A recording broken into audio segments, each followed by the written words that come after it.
As you might already know, recently, PM Modi was in Calgary, Canada, attending the G7 summit. Right after that summit, something interesting happened.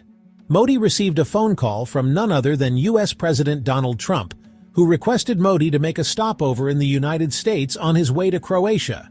Modi clearly declined, citing prior commitments. According to the Ministry of External Affairs, PM Modi was heading to Croatia next, making him the first Indian Prime Minister ever to visit the country. The stopover in the US was denied because Modi said he honors this historic visit to Croatia, and his schedule, following the G7 summit in Canada, did not permit a US detour. Meanwhile, Trump was also scheduled to meet Pakistan's Army Chief Asim Munir on the same day over lunch. He was trying to get them two in the same. That's crazy, bro. That's insane. That can't. Dang, it can't be right, can it? Did he try to trick Modi into getting in the same room with the Pakistan general? No way. No. Likely to talk about the India-Pakistan conflict. If Modi had accepted the US stopover request, Trump would have met both Modi and Munir on the same day. They would have pulled the cameras out, and he would have been like, "This is proof. We sat down and we hashed it out that he was the one," because he already tried claiming the ceasefire between the two countries. But he would be he'd be like, "Yeah,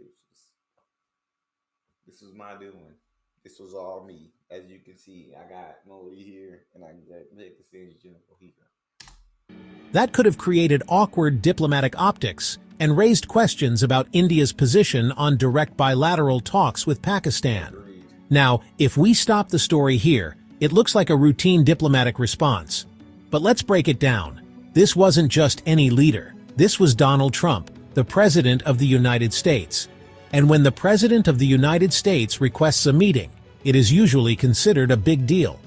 Most countries would immediately say yes. Yeah. But India didn't. This wasn't a rejection of friendship. It was a signal. A signal that India is no longer desperate to be seen or heard by the West. India now knows its worth. Yeah. India no longer needs to be validated by any global superpower. It was a message to the world. We are equal partners, not junior players. Remember, this comes just days after a very sensitive situation, India's conflict with Pakistan. During the ceasefire talks, Trump claimed that the United States played a role in easing tensions, but Modi's response during the same phone call was crystal clear and very firm. He clearly told Trump that the ceasefire between India and Pakistan was achieved entirely through military channels, and there was absolutely no role of any American mediation, whether diplomatic, political, or trade-based, in bringing about the end of the conflict. Modi strongly emphasized that India does not accept third-party mediation on issues related to Pakistan. He also told I love that, bro. I'm telling y'all, bro. Modi is like such an incredible leader. That man, bro. And hey, stop over here at the White House. No, I ain't got no room in my schedule. Right? I honor my commitments. And we not desperate, right, to be all up under you. Like, we, India, we're strong and thriving nation. You feel me? And we don't need. Now, I'm not trying to be rude. I'm not trying to be mean. If you had tried to call me ahead of time, we planned something out, definitely would have been there. But I already got prior commitments, and I gotta go make that. I gotta honor those commitments. I respect that, man, bro. Trump that from now on, India will not treat terrorism as some shadowy proxy war. It will treat it as a direct act of war. Agreed. Modi made it clear that Operation Sindoor was still going on, and India's response to terrorism is now firm, direct, and unapologetic. This is important, because for decades, many global powers have tried to insert themselves between India and Pakistan. But Modi's firm statement is India drawing a line in the sand. No more interference, no more backdoor diplomacy.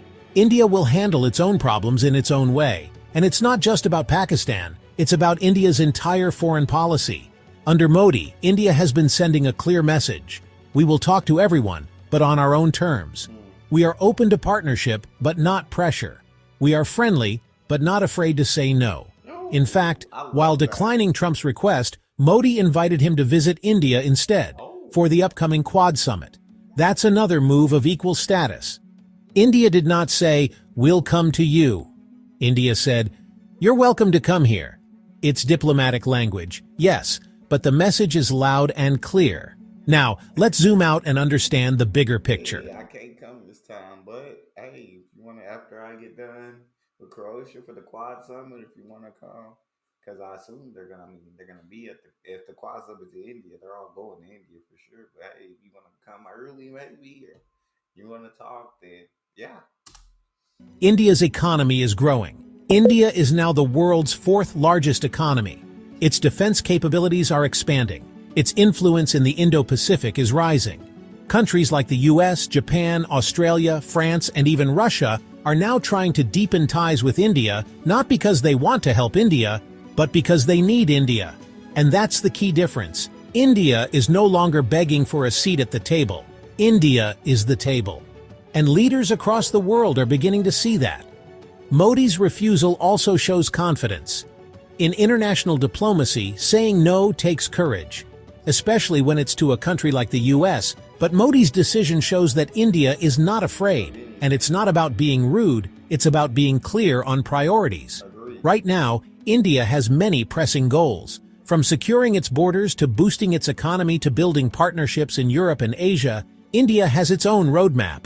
This is what true sovereignty looks like, not just political independence, but the power to make decisions based on national interest, without fear or pressure. So when PM Modi said no to Trump's stopover request, he wasn't rejecting a friendship. He was reinforcing equality. He was saying, "We are happy to work together, but not under any assumptions of hierarchy." I love it. And that's a powerful message for the Love that, right? Yeah, we happy to work together, but it's gonna be as equals. Like it's not gonna be y'all like we're not gonna be working together under your terms. Like we're gonna do this as equals, as partners. No one's bigger than the other. No one's more important than the world. Now think about how different this is from the past. Earlier, Indian leaders would often go out of their way to please Western powers, hoping to be noticed or appreciated. But now, things have changed. India knows its value, and more importantly, India is now in a position to say no, because it can afford to. This is why this phone call matters so much. It may look like a small thing, but it is not. It reflects a new India, a confident India, an assertive India. So what comes next? Trump has accepted Modi's invitation and may visit India soon for the Quad Summit. That visit, if it happens, will be closely watched, because it will show how the US responds to India's growing status. It will also test whether both countries can build a truly equal and respectful partnership. If you like this breakdown, don't forget to like the video and share it with others. other. I do think both countries can form an equal partnership.